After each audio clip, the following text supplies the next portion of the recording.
Oke, bismillahirrahmanirrahim. Assalamualaikum warahmatullahi wabarakatuh. Halo teman-teman semuanya. Oke, kembali lagi dengan saya Fajri. Kali ini kita akan membuat sebuah proyek, di mana proyek kita ini akan menggunakan sebuah alat bantu ya, kalau dibilang ya. Itu namanya BLOC. BLOC sendiri itu adalah untuk alur pemisahan komponen, yang dimana UI dan juga controllernya itu terpisah, jadi dia punya strukturnya masing-masing ya. Oke, seperti ini kita akan lihat strukturnya bagaimana dan cara pengerjaan, cara pembuatannya bagaimana. Oke, pertama itu ada strukturnya dipisah, tugas masing-masing. Minder itu gunanya untuk init app dan daftarin BLOC nya. Jadi controller semua inti dari aplikasi kita ada di Minder, teman-teman. Dan modulesnya ini untuk bentuk data ya, kita untuk ada user, ID, dan email token seperti itu. Dan service ya, itu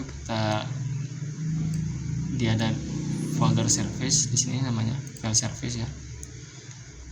Dia bakal ngurus API login request, dan kita pakai BLOC, dimana kita harus download dulu yang namanya BLOC di sini, di extensionnya. Ini BLOC untuk menerapin BLOC kita seperti itu. Dan kemudian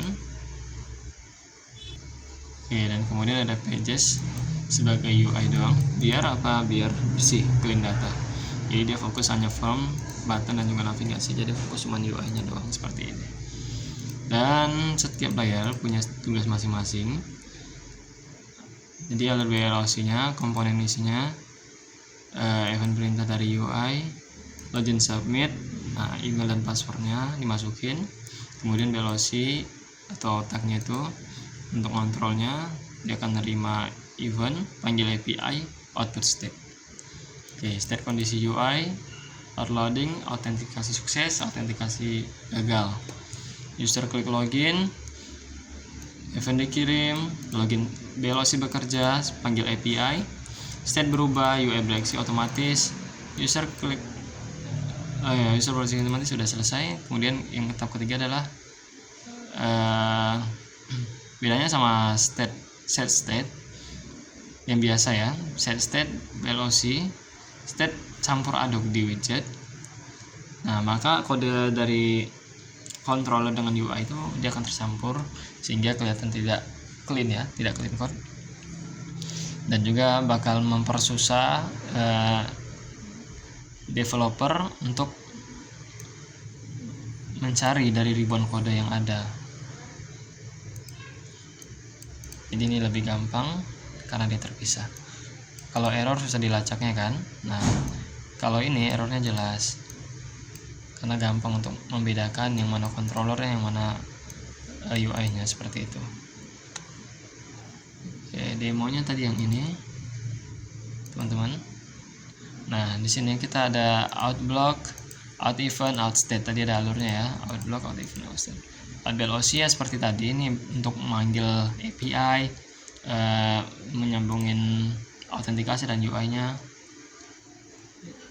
UI enggak sih, lebih ke controllernya saja.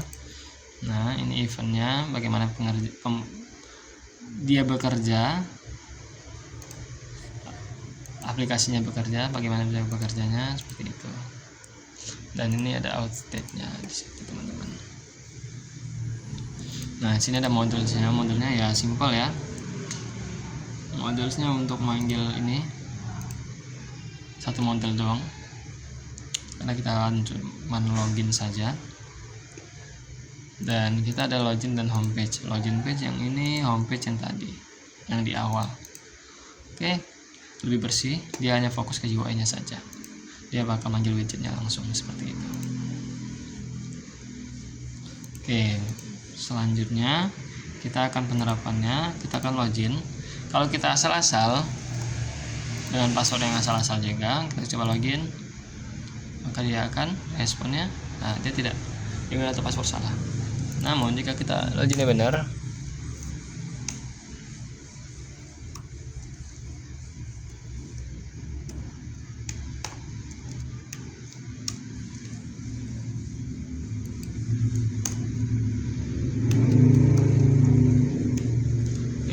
logikanya benar, maka dia akan ngerender ke halaman home teman-teman. Oke, welcome dan logout lagi, seperti itu ya. Jadi simpelnya Veloci itu juga memisahkan antara model, controller dan juga si UI-nya. Jadi memudahkan si developer untuk memaintenance aplikasi yang sedang dibuatnya, seperti itu. Jadi tidak perlu banyak-banyak sampai ribuan baris di sini. Jadi ya simpel saja. Kurang lebih seperti itu. Oke, terima kasih. Wassalamualaikum warahmatullahi wabarakatuh.